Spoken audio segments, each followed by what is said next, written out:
you doing? I'm fucking good, man. Yeah? How's it holding up? I mean, how's the quarantine treating you? Well, yeah. It's good. I mean, the weather's good for the first time in Britain in about 400 years. So, yeah, it's been nice, you know, like for people like myself that, you know, are in a good space. It's not a big house at all, but, you know, it's like I'm in a quiet city. People are sticking to the rules. I'm in a band, you know, so I just write music now. I'm on Ableton. I'm just making electronic music and remixing the album. Just working on stuff with our guitarist Bowen, working on the album release, doing design work for the album, design work for merchandise, doing artwork for other people. I'm doing some collaborations. And, you know, a few days a week, I'm looking after my daughter, 2 or 3 days a week. She's beautiful and amazing. What else? I mean, I'm just busy, man, you know, and like, I'm a privileged person, you know, like I've got my own house. Well, I'm at my father's, but you know, I'm in my own space, and you know, people are being generous enough to buy our merchandise during this time. We're not touring, which means, you know, a huge part of our income's not coming in, but we save money. We're paying our crew. You know, we're like, it's a shit situation, but it's much worse for so many other people. And for creative thinkers, I think creative thinking is problem solving. You know, it's what creative thinking is. You just solve problems. How to paint a house is a creative problem, and how to deal with isolation is a creative problem, you know? So I've just kind of resorted to, we're writing album 4 now. Obviously, we're about to release album 3 at some point. So album 4's being written now, and just working on other music. So I'm happy. How are you? I'm doing all right, man. You know, just hanging in there. I was also thinking and talking to some radio friends a few days ago that they were asking me about how the quarantine was treating me. And I was like, dude, I can't complain. You know, I've you know, like yourself, I live in a house. I got my family. I got my wife. I got my daughter, my dog. You know, I can't complain. You know, there's so many people who are having such a shit time, as you say. And, you know, complaining about, you know, being socially distant or isolated would be to disrespect their work, especially the first responders. You know, it's like, whoa, and all of a sudden you're quarantined. And you know another thing that I was thinking about, that, you know, when you've been in a situation where you've had to go to rehab, like myself, you know, I went to rehab when I was like, I don't remember. I was like 21, 22 years old when I first went to rehab, and it was like a month and a half of rehab. I had just gotten into a bad accident. I got stabbed in the arm and the chest, you know, in a fist fight. And my mom just said, you know, you got to go to rehab, man. You know, you're way out of your league on the drugs and the drinking and the shit. So it's funny how at that moment, you know, I blamed my parents for, you know, forcing me to go to rehab. And I remember going in there, and my occupational therapy was baking bread, and just thinking that the more I thought about being isolated by, you know, obligation, the more I would just go insane. So I decided to take it one day at a time. And nowadays I see people on Instagram baking bread, you know, going almost insane. And it's kind of funny because, you know, back in those days I resented my parents so much for taking me to rehab. And nowadays it's like, whoa, you know, that kind of worked, you know, 20 years later. That's it. I mean, the idea of mindfulness, a lot of what the second album and the third album is about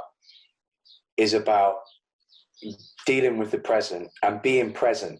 Actually being present is about, obviously the most extreme version of being present is meditation, but just being able to accept your scenario, accept your situation, and like forget, not try and solve the future and worry about the past, but just be present, was a lot of what I was working on before this. And before, maybe 5 years ago, my mum was really ill before she died, and I was looking after her 5 days a week, and I wouldn't leave the house for 5 days. I was just me and my mum. We didn't speak, so there was a lot of that practice there, where I just was in one place, never left the house. Learned to do exercise indoors, and my mum only had maybe 5 words to her vocabulary, because she had a stroke. So it was a lot of silence, but a lot of love and a lot of communication came from body language and laughter and music. And so I learned what a lockdown means, and how to kind of, exactly like you said it, day by day, take every day as it comes, and just, because that's it. Because if you don't know when this is going to end, the worst thing you can do is try and accumulate all the time in the future as to how this is going to go, because no one knows. Our governments certainly don't. So yeah, it's been a really challenging time for a lot of people, and hopefully it will teach people a bit about grief. About what grief is, which is losing something, losing your freedom, losing a boyfriend, losing your job, and dealing with that day by day. It's good. Shit. It's shit, but it's good at the same time, Take me through the process of writing this new album, and of what the current events in the UK influenced the new album, as opposed to the previous one, which I think was so very personal because of everything that had happened to you over the course of those past 5 years, and how this new album seems to me like it takes matters into its own hands lyrically when it comes to politics without being political. It's funny, yeah, because you're really good at distancing yourself from political activism through music. It's not really that. It's a different kind of thing. Yeah, it's a really insightful way of seeing our music, actually, because it's something that I struggle explaining to people sometimes, is that for me, my politics are here, and my art is here, and then personal's here. So in the middle, you have the personal and the political that overlap, Right. It's important for me the reason why I write about politics in a certain way in our art, in our music, is that I want people to see that your personal feelings, your philosophy on life, your emotions, your behavior, your addiction, your relationships with your partners, everything is political. It has to be, because politics is the language and the structuring of your welfare. So if you're a humanist or a communist or a socialist or a libertarian or an American, it's like all these things are based upon your upbringing, how you love, who you love, and how you act and how you see the world. So I just wanted to create music and write lyrics that allowed people to explore themselves. And that exploration, the existential exploration of who you are, is the most important political act you'll ever do. Because to understand yourself gives you a much better stance on who you vote for. If you don't listen to who you are within, and you're not patient with yourself, if you ignore your feelings or ignore your surroundings and how they affect your feelings, then you become isolated emotionally, and you become defensive, and you become angry, and you become scared. And that makes you reactionary and make decisions based on fear and anger and hate, which can cause some really tense times in countries all around the world, as you well know in yours and in mine, we're in a time before quarantine where right and left politics is at its most polarized. Right. But the media are rife with lies, like more than ever. They get away with lying to the public all the time. And what I want to do is try and use music as a leveler, eradicate all the noise of the bullshit of not politics but media, and start listening to yourself and start loving yourself. You'll hopefully make a more rounded and emotionally mature decision day to day. The second album, Joy as an Act of Resistance, is about the exploration of that, to start the conversation as to who you are. This new album is doing that, it's being. It really is a reaction to how people reacted to Joy. So Joy came out, and it was the first time we had a huge audience. Compare it, like, you know, we're not fucking U2, but like, yeah. But comparatively to our first album, our audience was huge.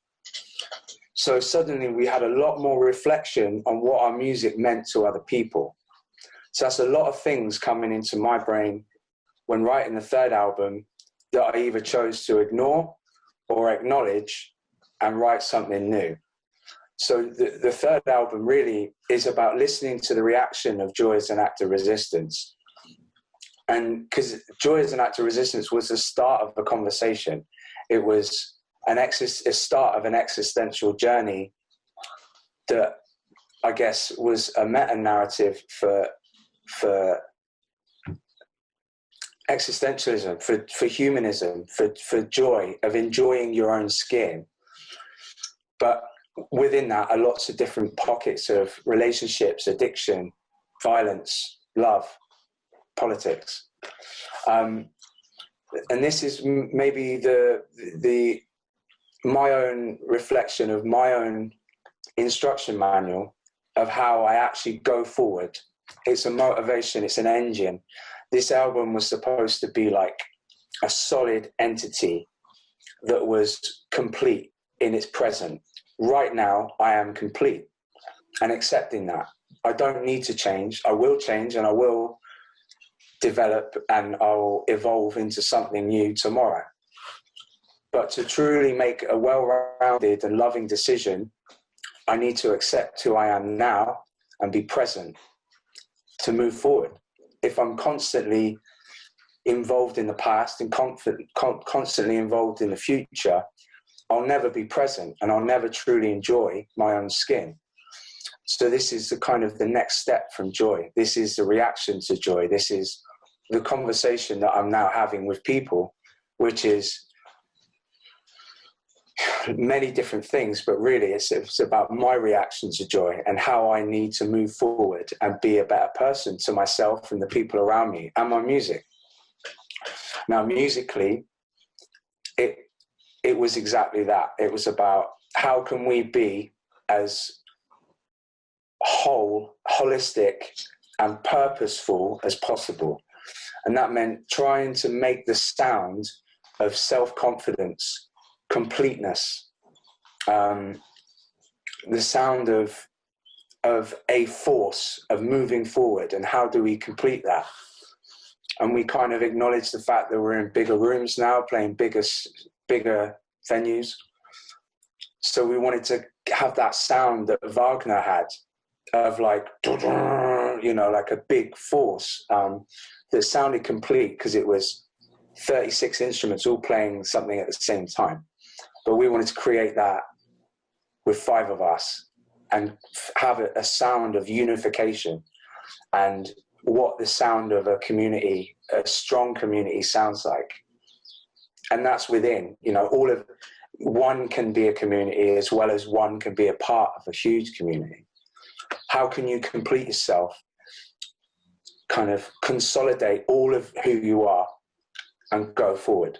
And that's what this album's about. It feels also a bit more robust. Like Joy as an Act of Resistance is a primal scream. It's loud and it's high pitched, you know. And then when you start the trip on this new album, you feel weight. You know, you feel you feel it chubby and you feel like it's like a bulldozer. You know, I was wondering if hip hop had anything to do with it and how many people produced. And I understand that someone in the hip hop community was involved, and I don't remember the name. Yeah. So again, it's really insightful. What happened was we had the discussion of how to sound unified. What does unity sound like? And if you take Joy as an Act of Resistance, as you say, the primal scream, there's a lot of high end and mids there in frequencies. And there's not as much sub and bass. So to have a full sound, to sound unified, you need the high, the mid, and the low, and the sub.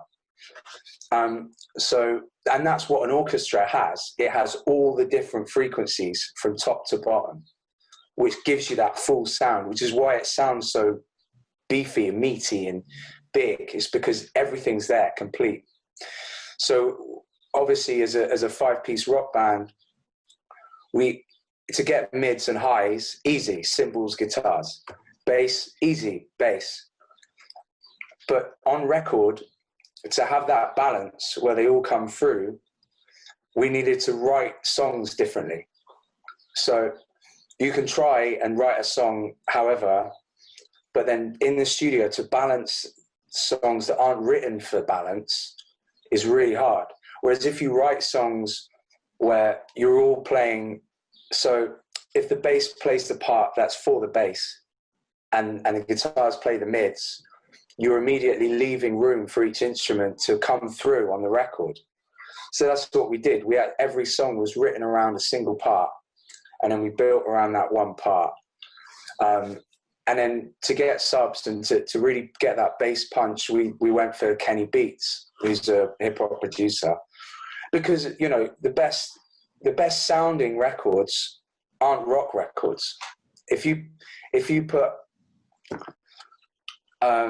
like an indie record against a Taylor Swift record, a Taylor Swift record is going to have all those frequencies punching through, because the songs are written by 4 different producers who all know how to make a record sound good. I mean, obviously Taylor Swift writes her own songs, so she's a bad example, but you get my point. You know, like you know, a Kanye West track against an Idol's track isn't going to stand up unless we write a song with production in mind. And it's the first time we ever wrote with production in mind. And then we had to go into the hip hop world because they deal in sub and they deal in bass. They deal in sub, bass, and bass. That's how they get that punch from the kick and the punch from the bass. Because this is like these are built for sound systems, you know. Whereas a band's record isn't built for nightclubs or sound systems. We go out and play the songs live. So you've got all those amplifiers, you've got the subs, you've got everything there. So we go and play and everyone gets that full breath. But on record and on radio, it might not be built for a sound system. So we wanted to so hopefully now with this new record, you play a track from that record and it will stand up against a Kanye West track or any kind of hip hop track or dancehall track or electro house, anything. That it should still feel whole on a sound system. That's what we're going for. We basically want to sound like a really violent orchestra. And you do. And you sound like one. Cheers. Man, you guys are just seriously bulldozing through the noise and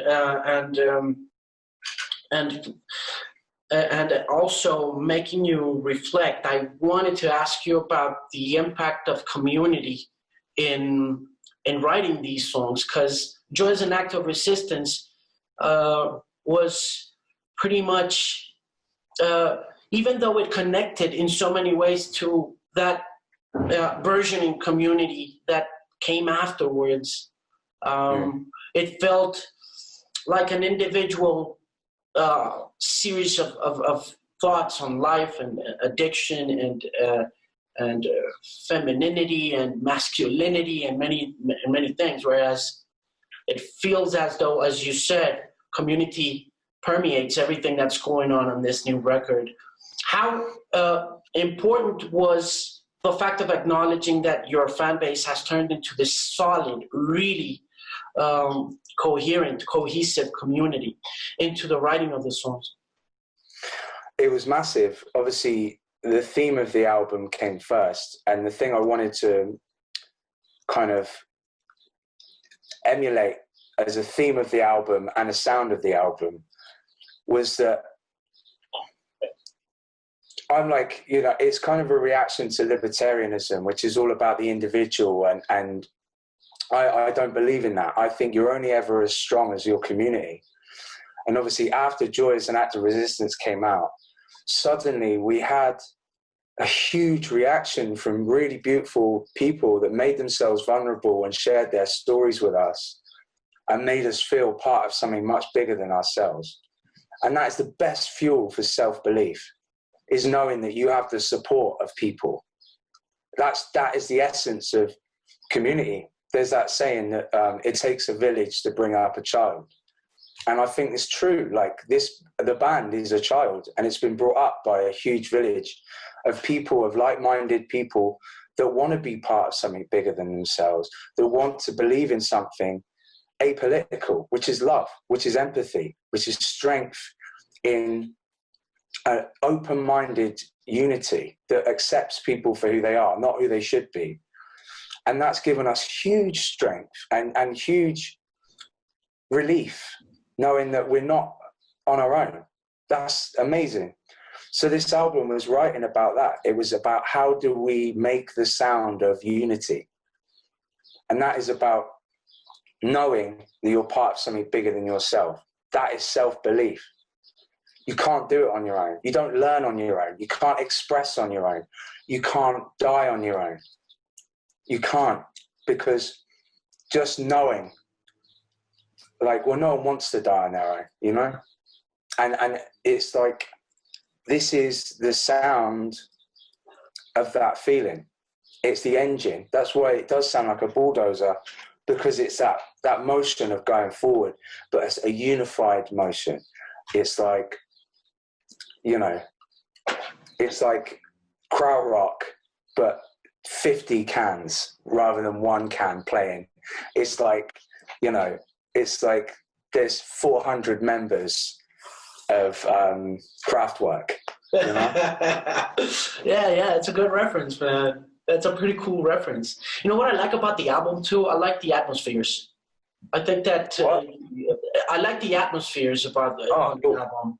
You know, I because I've always been a fan of ambient music and those things, especially when they, you know, recreate a feeling pretty closely. Like, but back in like 4 or 5 years ago, I was obsessed with what the horrors were doing, because they had these atmospheres going on, and many of those, and I like what you're doing here, especially in the last cuts. There's a cut, I don't remember the name. Is it Hymn or Anthem? A Hymn. A Hymn. I just love that song, man. I just loved what it evokes. It's pretty cool, badass stuff, man. Yeah, that reminds me of there's a similarity to that, and like Primary Colours. A Hymn has that kind of atmosphere to it. But that's the genius of Nick Launay, who produced the album with us, who works, you know, often with Grinderman, Nick Cave, Killing Joke. We went to him because of how he creates a space with guitar and drum sound. And he had the genius idea of taking us to La Frette Studios in Paris, where they'd never recorded a loud, aggressive, violent band in there before. But he did a record, he did a Skeleton Tree there, and he had the idea of creating like a frenetic, violent sound of space with the drums and guitars, used in their drum room, which is normally only with quiet drums. So that it's a stone room. It's like an arched stone cellar room. So you wouldn't think of recording a loud album, like a drum kit, a loud one there. But he just took the cymbals out and recorded them separately, which meant that John, our drummer, could hammer the drums. And it's got that real room energy to it, which created like not too big a space, but just enough that creates that space on the album that we couldn't have got with anyone else. That's why he was so great for this album, was that, you know, like on Grinder Man, like No Pussy Blues, that track, if you listen to it, it is quite sparse, but the drums that are there have like this kind of, there's a closeness to the sound that makes it feel quite violent, but it also has some space in it to make it feel huge. And that's something we wanted. We wanted the immediacy of violence, but the space in the sound so that we could, you know, build that orchestra sound at the same time, or at least the space of an orchestra room, which is really hard to do. And that's why Nick Launay really achieved that with us, which is great. Did it ever occur to you, like artists usually feel what's coming, or they have like a sixth sense of their surroundings? Even though they don't predict the future, they usually speak to the times in a very futuristic kind of way. And sometimes this album feels so connected to the zeitgeist, to the spirit of the time, because of everything that's going on in the world. And we were mentioning it, you know, the way governments are behaving, you know, the way Brexit took place, the way elections take place in Colombia or in the US. But did it ever cross your mind as you were writing the album that something this ominous and dark was on its way? Yeah, definitely. I mean, I don't know if that's just because things have changed so much in Britain with Brexit. I don't know how much you guys know about Brexit and things like that. I don't know how much you get over there. We know a little, but it's like it's so complex, you know. British politics and UK politics are so complicated, and we ourselves have our share of shitty politicians down here. We know it's sort of like getting out of the European Union. You know, that's sort of like how we see it from abroad, but we don't know how you guys are dealing with it, nor how it is affecting you, or how you feel that it's going to affect you. Well, I mean, I won't bore you with it, but I will say, like, you know, writing this album was at a time, is now, of uncertainty. One of the scariest points about British politics for the last 5 years is the uncertainty. No one really knows what's going on. Things like Brexit, choosing to leave the European Union, was a very rash move that happened quickly and is kind of it wasn't thought out well and hasn't really got a plan. I mean, there is no plan for Brexit. Brexit was kind of a half idea made up by politicians to create a sense of purpose that then suddenly snowballed into something massive and is now happening. There's a lot of people on the right and a lot of people on the left that both wanted it and both didn't want it. So the uncertainty is what is scary. And uncertainty creates fear, and fear creates hate, and a lot of fascism. So there's a real divide in our country, and that sense hasn't gone away, and it's been there for a while. So for me, my stance on politics is I'm a humanist. I think that I'm not a Marxist, but I certainly believe in socialism to the point where the power of the worker is paramount to me, and that there should be equal opportunity for everyone to earn money and to build a safe life, and equal opportunity for welfare for our children. and we're moving towards the right, you know, because people don't really know what's going on in terms of the big picture. So I was writing at a point of frustration and fear that I was scared of what I didn't know I don't understand what's going on really. No one does. And so there's that ominous feeling of there's something on the horizon that no one really understands. And yeah, I don't know. It's still the same. Like no one really understands what's going on. Yeah. It's hard to explain.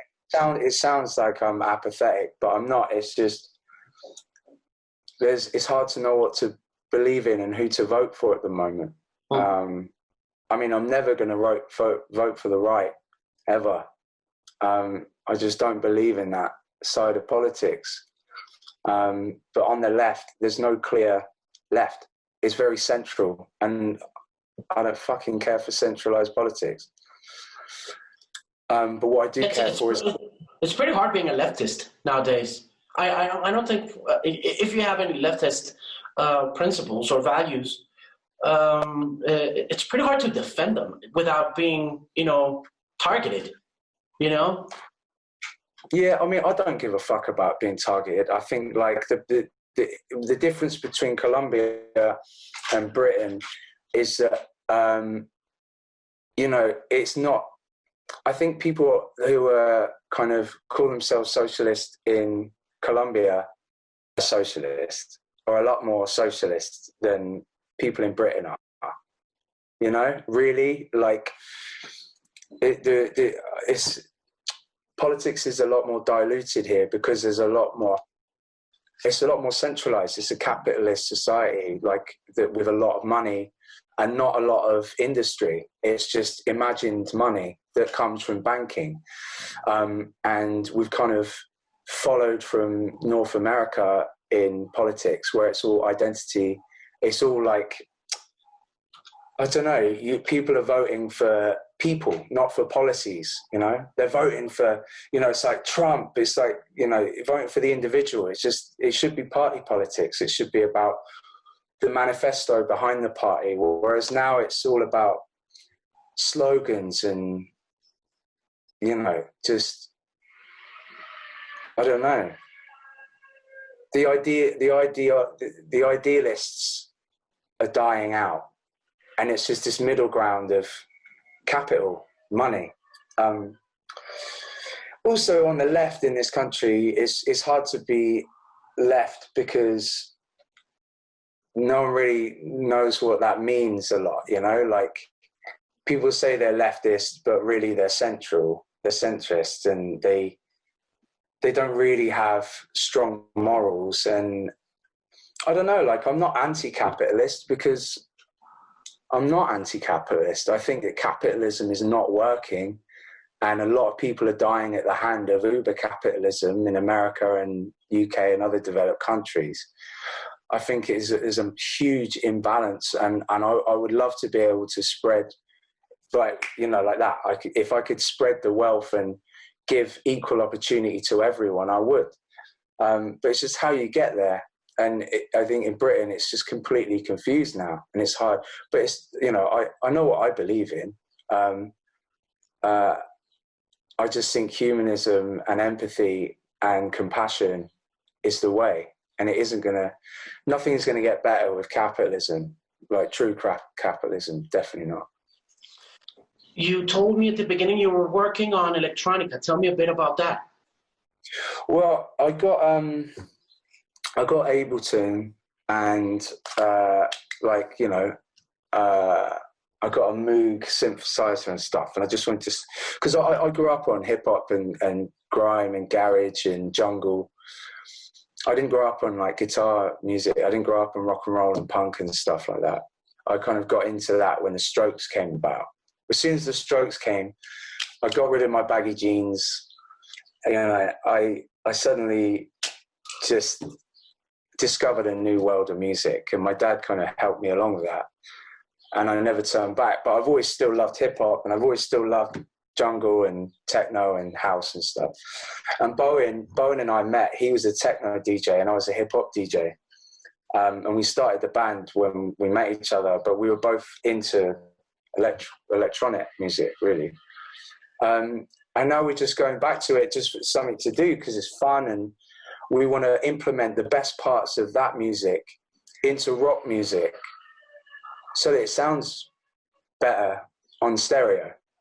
That's it. You know, we still want to play live, and you know, we still want to be the best live band in the world.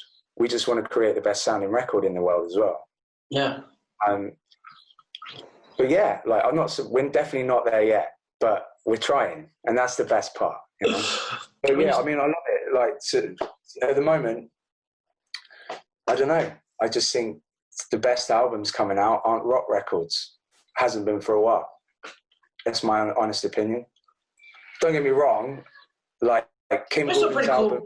There's some pretty cool records out there, but yeah, like sonically, you'll find hip hop and many other things going on that are far superior. You know, I don't. Sometimes they're not as appealing as a rock record. Like if I listen to this new Idols album, I can say that it's far superior to many things that have happened in rock and roll, sonically speaking. Because, like I said before, you've really taken the time to make sound matter, and sometimes rock and roll doesn't do that deeply enough, you know.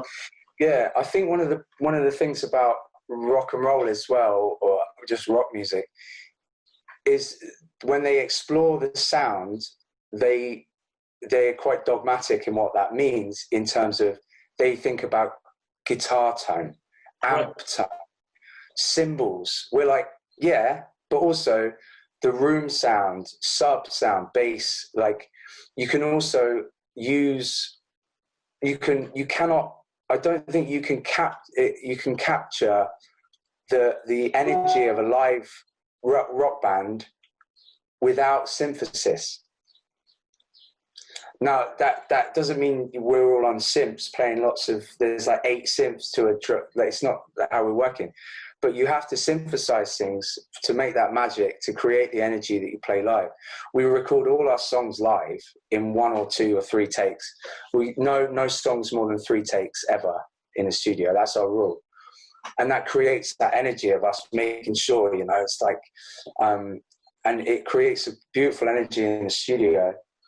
But, you know, you've got the technology and the mindset and the experience of 50 years of amazing electronic music, as well as analog guitar music and acoustic music and all sorts. So it's about it's like postmodernism. You just take the best of all of it. I don't think there's been there's been a few hip hop records that are amazing from start to finish. Kendrick Lamar, Drake, Run the Jewels. I don't know. There's a few where they create amazing albums. That's a beautiful journey, a good narrative arc, a great sound. It's like one whole entity. But that's the practice of other music. Normally, hip hop records are like 15 songs long at least, and 8 of them are shit. That's true. That is true. I'm not going to apologize for that. But they sound fucking incredible. And those 4, 5, 6 songs are huge anthemic beasts that people like, makes everyone in the world dance to, whereas rock records, maybe not as much. So it's about what I'd like to do as Idols is create a sound that stands up with all the great electronic music, an album that stands up with all the kind of introverted music where there are, you know, you can create a whole album that is from start to finish great. And each song matters on the album. It's a narrative that means that it all counts. It's like the practices of different genres and just stealing from all of it and making something, you know, that's the beauty of where we are now, is that we can steal from all different cultures and all different practices and genres and make something better. Yeah, there's no such thing as a radical point of view on music nowadays. Back like 25 or 30 years ago, you know, playing some hard rock music or punk music or whatever you want to call it, and exploring with synthesizers, as much as that could be cataloged as punk by the way it was made by someone or initiated by someone, was really looked down upon. Going into different genres 25 or 30 years ago was like something you didn't want to do if you were part of a tribe or something. And nowadays it's so essential. Yeah, I think it's a beautiful thing, because like I'd hate for my daughter to miss out on rock and roll, but I'd hate her to miss out on folk. I'd hate her to miss out on R&B, soul music. Like, it's an education, isn't it? That's what it is. You're educating yourself, and you're arming yourself to understand who you are. Art and music is the language of self. It's about understanding your part in the world and making something to solidify your part in that world. So the less you listen to, the less you look at, the less you read, the less you're going to understand where you stand in it. Yeah. Listen, I gotta ask you something before I go. I think someone at the promotion office is gonna kill me because I've been with you way too long, and maybe you got more press inquiries to take on. But I want to ask you about the aggressive nature of the music versus being labeled as punk, which is something that I don't really believe in, and at the same time, looking at punk the way it was back in the 70s or in the 80s or even in the 90s, and how disheartening it could be in terms of the message or maybe the lyrics that were being said, and how when I approach this new record, when I approach this new album, I find none of that. I don't find, I do find violence, I do find strength, I find power, but I don't find hopelessness. The same that it took place in the 70s, and I don't, it's contradictory. What's your take on being labeled a punk and making sort of punk music, but also deep in the end of everything that you're saying, finding some solace and some hope? Well, I think it comes down to two things: the music and the theme. Like, for me, the theme comes first, which was momentary acceptance of the self. And to momentarily accept yourself, you need to love yourself and accept and be. And that has to come from a place of hope and understanding and empathy and love. So the message was always going to be one of love, positivity, understanding. Even accepting the worst parts of you is a loving act. So that's it. And to make the sound of that is a violent one. Love is violent, It's a broad, big stroke to cut through all the fucking bullshit that we live in now. And to stand up in that and make the sound of unity isn't going to be do, is it? It's not going to be something nice and tepid. The sound of 1,000 fucking horses is what love sounds like. It's not some fucking flower fucking farting in the wind. It's huge. It's a big fucking violent sound. So it's just people have tried to put us in that box because they don't understand it yet, because we only started the conversation with joy as an act of resistance. But they speak our language a bit more now, and they understand that you can be violent and beautiful and loving at the same time. The sound of unity is not going to be tepid and boring. It's going to be huge. And the sound of love is fierce, and the sound of unity is big. That's like, also, punk didn't invent violence. Caravaggio was violent, like Helter Skelter by Beatles is a violent song. They were a pop band in the 60s. Like, we've borrowed, you know, hip hop in '94, all those big, you know, or hip hop in 2001 with like Pharaoh Monch by Simon Says, all these jungle big sounding things. It's like, and they're all representations and genres that represented communities of people building something beautiful from the ashes of something crap. And we're like, this is where we're at now. We're trying to unify people in building something beautiful from the ashes of dislocation, isolation, from feeling unloved and feeling ugly and stupid and feeling lost in a world of bizarre politics that's hard to get a grasp on. So what better thing to do than to try and unify people in accepting who they are as people and getting together and just enjoying each other's individuality and building something much bigger than themselves. And we just try to create that in a sound as well as a lyric, you know? Yeah. So our violence comes from Jackson Pollock. It comes from Frida Kahlo. It comes from a march. It comes from fucking Wagner. It comes from Kanye West. It comes from the Sex Pistols. It comes from White Stripes. It comes from Son House. You know, it comes from all over. Whatever I fucking listen to that makes me feel like I'm better than, I'm part of something better than me and bigger than me, I'm going to steal it and I'm going to make it mine. That's awesome, man. That's an awesome way to finish this conversation.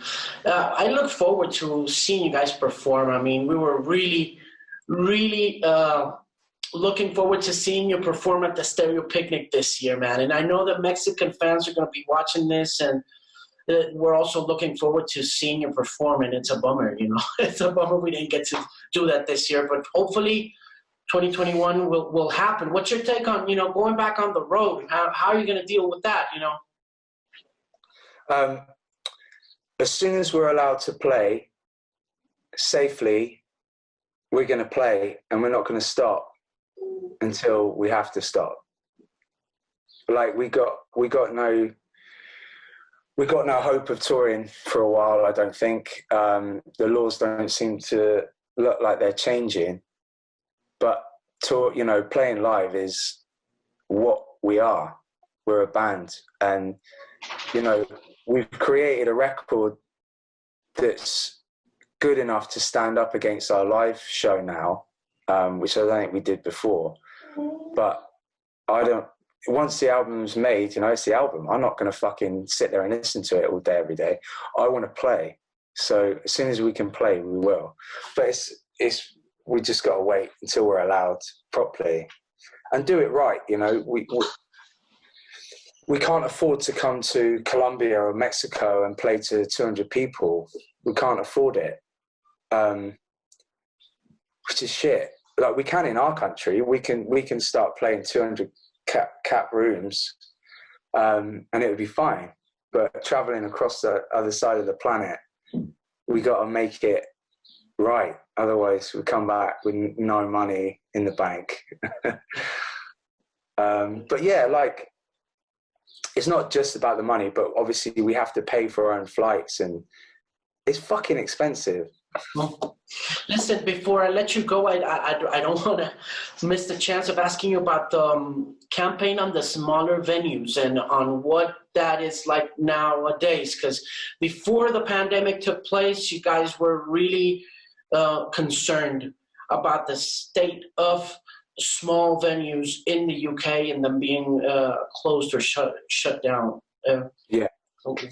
What's happening now? There's a lot of campaigns going on trying to save, you know, to make money for small venues. But I would predict that 60% of small venues are going to gone in a year. That's fucked up.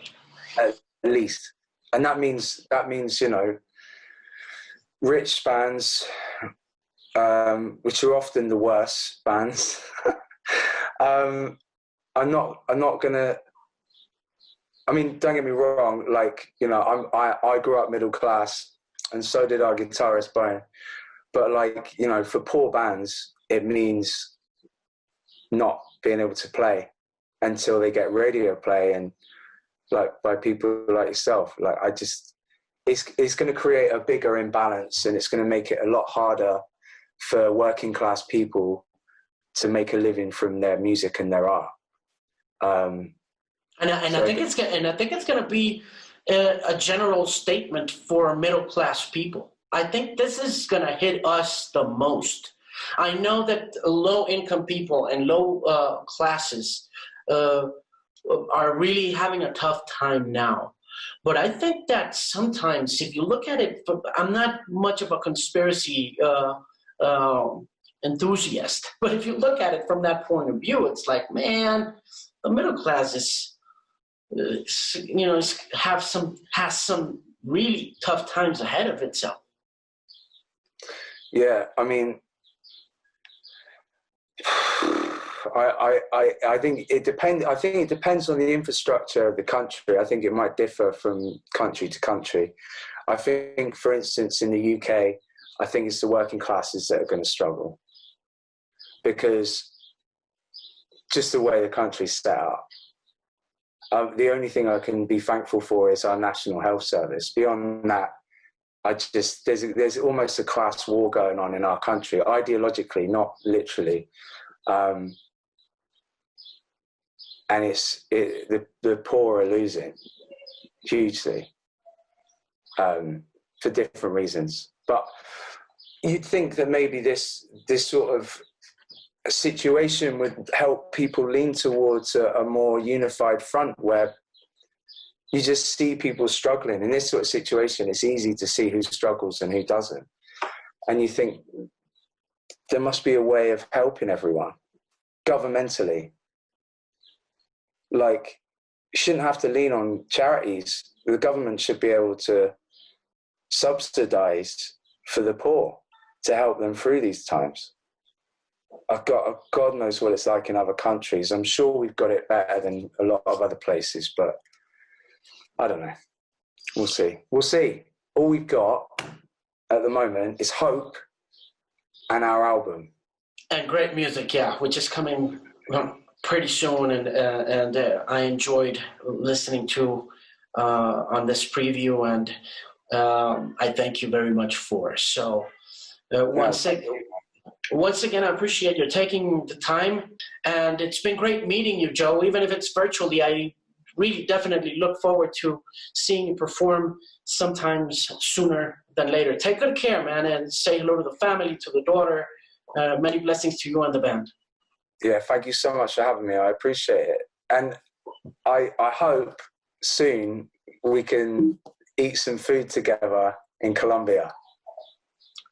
Definitely. Take care. Bye. Much love. Bye.